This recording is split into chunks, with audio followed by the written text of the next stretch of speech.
Hello and welcome back to my Honor Mode or Bosses series, where my goal is to murder every single Honor Mode boss. And now for a quick recap. I hear someone's been murdered. Murdered.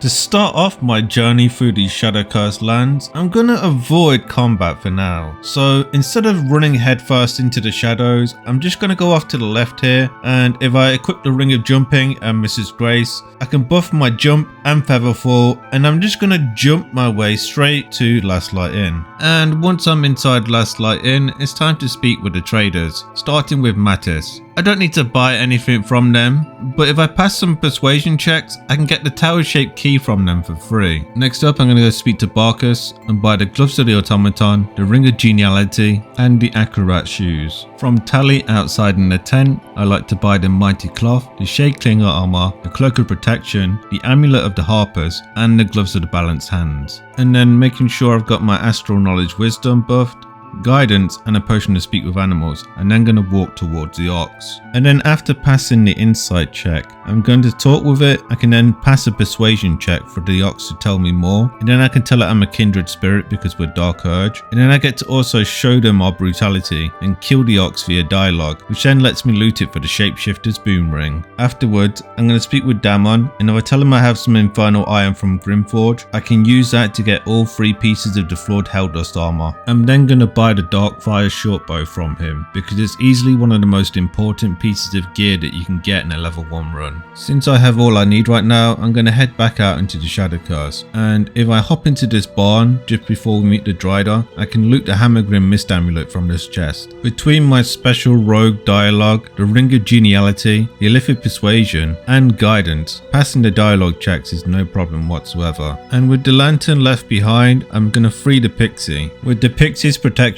I'm free to enter the more dangerous areas of the Shadow Curse lands. And I'm going to go into Moonrise via the docks that are down below. And then if I go speak to this Acolyte and use my Illithid Wisdom on them, I can then tell them to go wash off the worms. Afterwards, I'm going to equip the Mighty Cloth, the Speedy Light Feet, and drink an elixir of Hill Giant Strength. And then if I hide and push Zealot Ardent into the water out of the line of sight of anyone else, this will make the whole dock lootable without it being a crime. So I can loot the Tadpole Barrel and all other loot. I'm then going to grab Repulsor and Psionic Backlash for my Mind Flayer powers. And then inside Moonrise Tower, I'm going to speak to the Bugbear Trader, and if I pass a rogue persuasion check with him, it'll give him 100 attitude towards me. This will be important for a bit later, but for now I'm just going to buy the Sentinel Shield and the Fistbreaker Helm from his inventory. Next up, I'm going to speak with Roe Moonglow and buy the Marksmanship Hat, the Drake Throat Glaive, the Ring of Spiteful Thunder, and the Net Emisser from their inventory. Then I'm going to head into the throne room for the cutscene with Ketheric. This is to make sure that he goes upstairs, and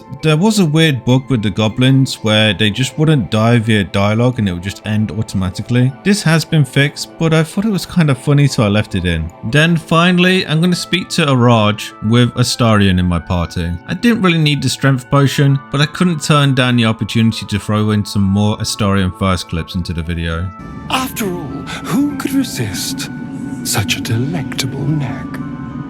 Hold very, very still.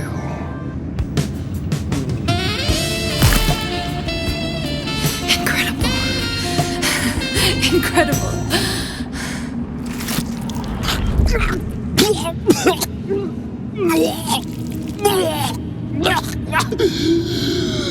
Oh, hells. I'm then going to buy the Risky Ring and the Ring of Reaction from them. Now it's time to finish up my business with the Walmart Spider-Man. The equipment I'll be using is the Risky Ring, the Crusher's Ring, the Gloves of Archery, the Titan String Bow, the Boots of Speed, the Graceful Cloth, the Fistbreaker Helm, and the Sentinel Shield. I'm then going to start the fight off by ambushing one of the nearby Shadow Cursed Undead. Carnus unfortunately rolls a 10 on their initiative, but they're far enough away that it doesn't actually matter. But you can use an Elixir of Vigilance with the gear I said, and that will guarantee initiative advantage. My goal here is to slowly kite them back towards Moonrise Tower. I have to be careful not to attack them when they get too close to the guards though, as they still consider Carnus and his friends to be allies. Although if you remember the Bugbear Trader from earlier, earlier, the reason I made him an ally is because when Karnas gets close enough, this will make him join the battle, which also makes all of Moonrise hostile towards Karnas and his friends. And they'll quickly finish off the weakened Shadow Cursed Undead for me. Next up are the Shadows and the Cursed Undead by the statue of the Lady of Shar. By attacking out of line of sight, I'm able to kill the first Shadow with a critical hit, and then backing up to avoid the investigating Shadows. I then sneak back in and ambush the Shadow when it turns around, surprising everything. Interestingly, the fire from the arrow of fire I shot also acts as a light source, so on my next turn I have advantage on my shot, but I miss out on the KO. And I'm going to back off about 18 to 20 meters away to be safe, and then I pay close attention to where the Shadow moves, with ability drain making it so I can track it through its invisibility while it moves. With its last known location memorized, I throw a smoke powder bomb towards it, finishing it off. I'm then going to let the oncoming Shadow Cursed Undead investigate my last known location, before sneaking back in and picking them off one by one, this time not triggering combat. There is one last Shadow alive somewhere, but I don't know where they went, and I never end up having to fight them again. And now it's onto the basement below the Masons Guild. After passing the perception check and using the tower shaped key that I got earlier from Mattis, I'm going to use invisibility and sneak into the back of the room, picking up the chest and then sneaking back out while invisible. Then, away from the enemies, I'm going to cast Guidance and drink an invisibility potion and sneak over to the left to discover the hidden button. I can press the button without breaking my invisibility and then sneak into the room. There's a guaranteed scroll of disguise self and scroll of knock in the chest, and they're both very valuable. On my way over to go speak with Arabella, I took some time to open the secret door at the Shah statue for later. This is the order in case anyone was interested. I'm then going to promise Arabella that I'll find her parents for her, and then hop over to the House of Healing to find them. A sleight of hand check also gives me access to Sister Lidwin's inventory, and I buy all of her paralyzed potions. Then, outside the mausoleum entrance, I'm going to buff with Featherfall before jumping down to the cave entrance below. This takes me to the back entrance for the House of Healing's morgue. After jumping over to the door on the other side, I'm going to drink a potion of invisibility and then lockpick the door to the morgue slab. I'm going to pick up the chest and send it to camp. I'll throw it from a higher spot later to break it. This is safer from having to pass any checks on the traps. I then drink another potion of invisibility and then leave the morgue, but not before grabbing this ring in this hidden room that gives +1 to deception checks. Now it's back to Moonrise to speak to Zarel. By distracting her by drawing her towards our hunger for power, I can pass through without any dialogue checks, and then by asking her to show us the power she gained from the Absolute, Zarel will then kill her ogre bodyguard. And then when I ask her about the relic that Balthazar was sent to retrieve and pass the subsequent insight check, I can persuade Zarel to tell me more and to give me some support. This unlocks extra stuff for me to buy at the bugbear trader downstairs. I forgot to record it, but the thing I wanted from the bugbear is the render of mind and body. I'll put it on the screen for you now. I'm also going to grab the spare moon lantern in Balthazar's office, because despite having the pixie's protection, this is still a very valuable tool. And then after unlocking the door to Kefric's bedroom, I'm going to speak to his dog, and since I still have my speak with animals potion active from before, I can try to persuade the dog not to rip my face off. But I managed to roll a 1, the only number that could possibly fail the check. But I have more than enough inspiration to try again, and after passing the dialogue, I'm free just to attack the dog without any repercussions. Sorry doggo, but it's either now or later. But the major reason I'm here is for this letter from Kefric's wife. Reading this is essential for later, as it makes passing the dialogue checks with Kefric significantly easier. Next up, I'm going to spend a few in-game days going on a little shopping spree. I need to find at least 7 total scrolls of fog or scrolls of darkness, preferably scrolls of fog since it's a lower level spell. Once I've brought enough of them from traders, it's time to move on to Auntie Ethel's house, and after the little scene between Marina and Ethel, I'm going to use my astral knowledge intelligence, the headband of intellect, buffing with guidance and drinking a potion of invisibility. I'm now safe to check the fireplace in Auntie Ethel's house, and passing the investigation check reveals that it's an illusion that I can walk through. It's important that I stay invisible while going through the next room to prevent Auntie Ethel from seeing me, and when I'm in the room with Auntie Ethel's minions, I will hide next to the waterfall and wait in turn-based mode for them not to be looking towards me. I'm then free to jump through the waterfall and move away before leaving turn-based mode. If I then follow this specific path, jumping into this spot, then walk over to this spot, I can then misty step all the way down to the bottom, bypassing all of Auntie Ethel's traps in the process. I'm then going to loot all of the goodies in Auntie Ethel's little shack, most notably the potions of speed and the ever-seeing eye amulet, before using the mushroom teleporter at the back. I'm then going to summon in Scratch, and he doesn't like Auntie Ethel too much, so I'm going to send him into her house to bite her. But don't worry, Best Boy will be okay, as Ethel runs away without hurting him, and he's going to hide before sneaking away from the Red Caps. With Best Boy safe, I'm going to go back through the mushroom teleporter and prepare for the fight ahead. Speaking of, the gear I will be using is the Fistbreaker helm, the Graceful Cloth, the Gloves of the Balanced Hand, the Boots of Speed, the Hammergrim Mist Amulet, the Eversight Ring, the Sentinel Shield, and the Net Emissor in my offhand, and an Elixir of Vigilance. To start off the battle, I'm going to unequip the Sentinel Shield so I can use Fog Cloud from my amulet, and then drink a potion of speed and hide within the fog. On Ethel's turn, she's going to set the cage on fire before summoning in her minions. However, since I'm hiding within the fog, none of them will try to attack me or even try to find me. So back on my turn, I can use the Control Orb to free Mayrina before attacking the nearby Mask of Servitude, using my remaining action to hide until my next turn. Much like the battle near, as long as I can keep an action free every turn, I can use it to hide. This is why I specifically put the Net Emissor in my offhand. On my next turn, I'm going to attack the Mask of Terror. It takes 2 hits, but I have an action free to hide before ending my turn. I'm going to be lethargic next turn, however this won't break my hide, so I'll be safe until my next turn comes around. Next up is the Mask of Vengeance. As long as I only attack with my bonus action, I can end my turn in hide, and if I press T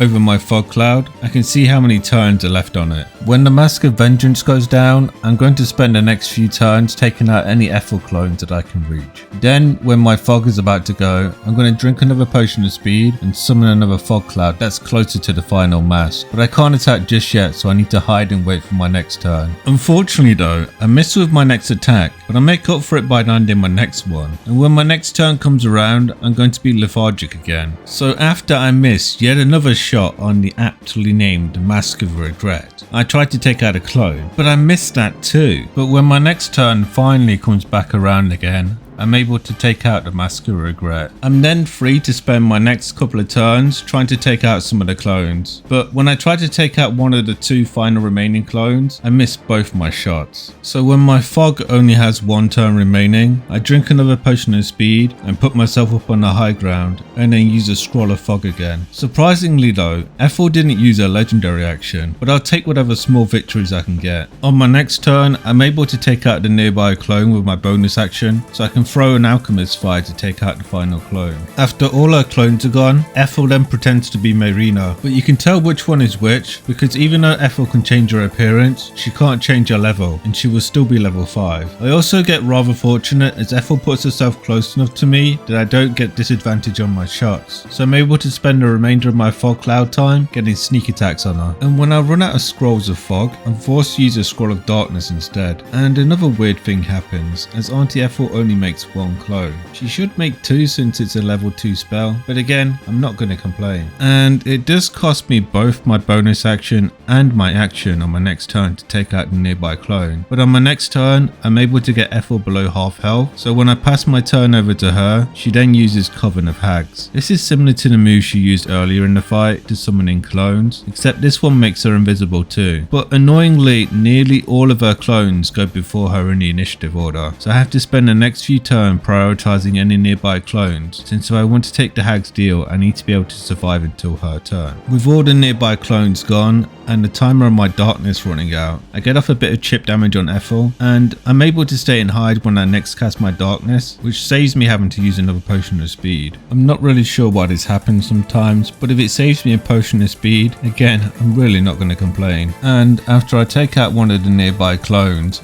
I switch my focus over to the real Auntie Ethel, who has placed themselves within reach. Though even with 94% advantage on my shots, I still managed to miss a few, but I'm able to get Ethel below 30 HP, and since one of her clones takes their turn after the true Ethel,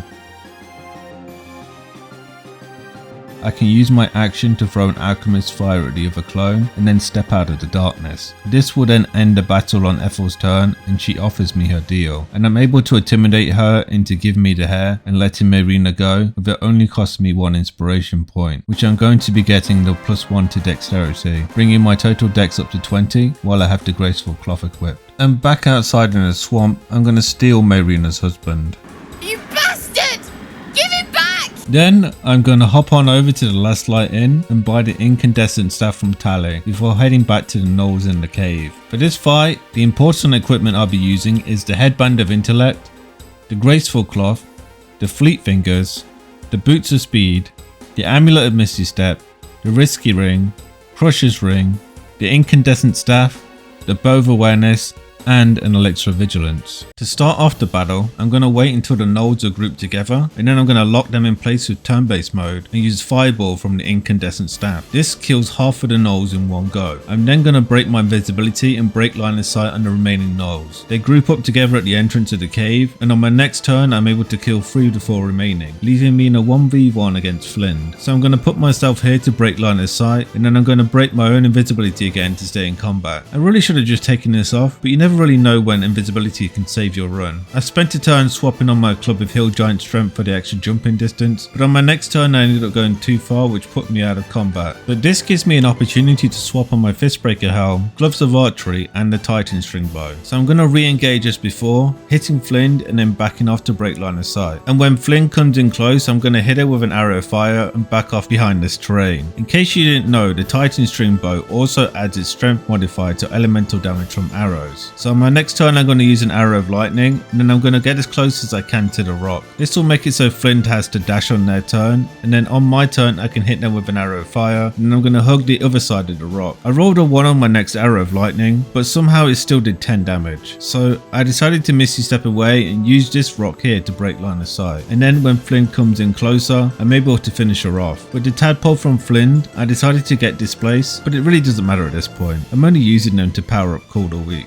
Next up is a Boulette, and in order to fight it I'm going to need to go to a handful of different locations around the Underdark. First is going to be down by the Hook Horrors. When it shows up it forces turn-based mode, and as long as I stay away from it I can get it to show itself without getting in combat. The next spot is just north of the Myconid colony. Before jumping over I'm going to dash a few times, and then when the Boulette shows up I jump back across and get away from it. Then it's going to be down where the Minotaurs used to be. This time it spawns in behind me, so I move away from it by continuing down the path on the right. After that is down to the spot by the beach in the Arcane Tower. Though I got a weird mixture of unlucky and lucky here, because the game didn't go into turn-based mode, but when the Boulette showed up it didn't just instantly kill me. But I'm able to Misty Step away and go down a cragged rock, and since the Boulette can't follow me it runs away too. The final spot is down by the Sussa tree. Since the Hook Horrors are still alive, I go invisible to get by there safely, and then when the Boulette shows up I move out of the way. Since the Boulette is territorial it will fight with the Hook Horrors, so I wait around until this is over. Now the Boulette won't run away anymore, so it's time to go back to an old friend,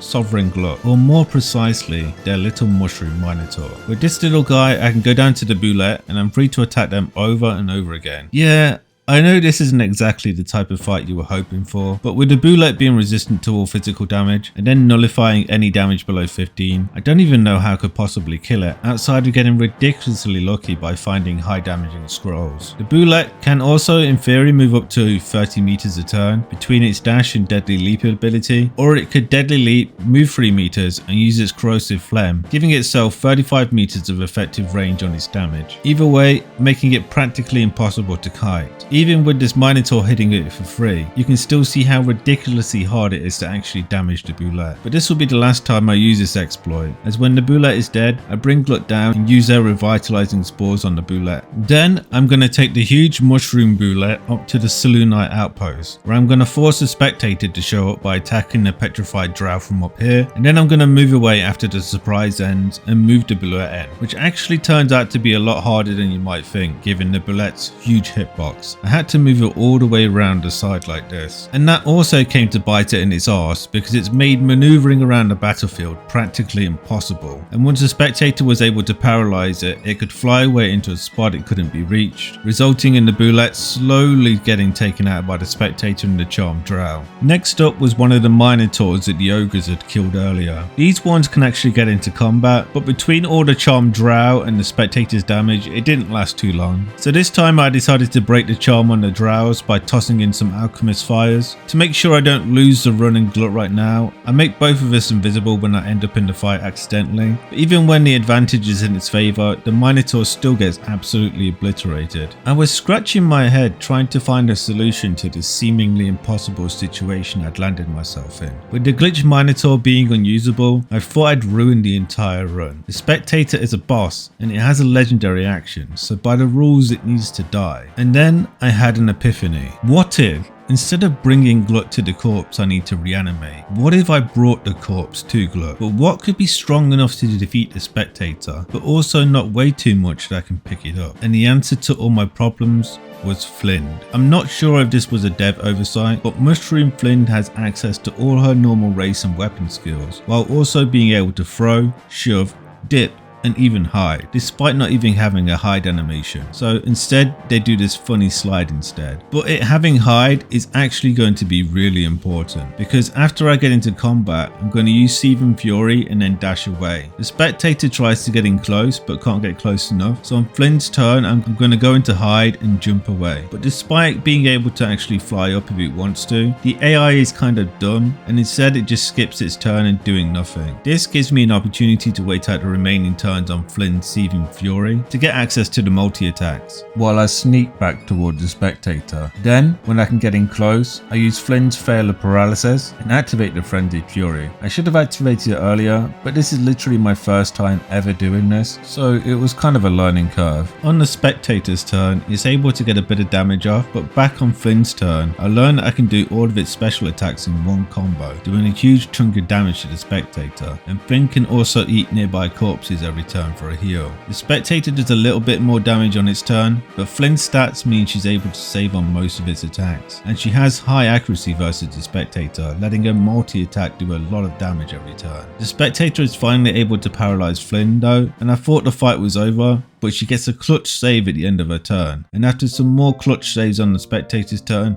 she's able to get a massive crit on her Flail of Pain, causing some serious pain and ending the fight. And that is that for now. Part 4 is over. In the next episode, I'll be continuing on with some Act 1 stuff and take on the likes of the Crash, the Owlbear and more. So if you want to see that, don't forget to subscribe. And if you're enjoying this series, drop a like, a comment and share to help me out in the YouTube algorithm. Until next time, I've been Can I Beat This, teaching you too how you can beat this, and I'll see you in the next episode.